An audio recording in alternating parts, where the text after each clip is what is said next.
যাতায়াত হেলাল হাফিজ। কেউ জানে না আমার কেন এমন হলো, কেন আমার দিন কাটে না, রাত কাটে না। রাত কাটে তো ভোর দেখি না। কেন আমার হাতের মাঝে হাত থাকে না, কেউ জানে না।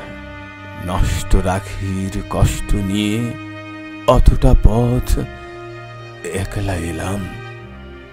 পেছন থেকে কেউ বলেনি করুণ পথিক, দুপুর রোদে গাছের নিচে একটু বসে জিরিয়ে নিও। কেউ বলেনি ভালো থেকো, সুখেই থেকো। যুগল চোখে জলের ভাষায় আসার সময় কেউ বলেনি মাথার কসম আবার এসো। জন্মবিধি ভেতরে এক রঙিন পাখি কেঁদেই গেল, শুনল না তো কেউ ধ্রুপদী ডাক। চৈত্রাগণে জ্বলে গেল আমার বুকের গেরস্থলী।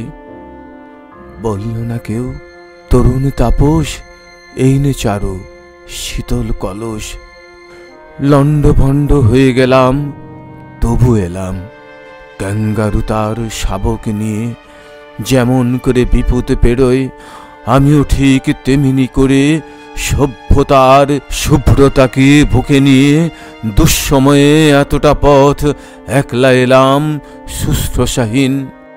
কেউ ডাকেনি তবু এলাম, বলতে এলাম ভালোবাসি।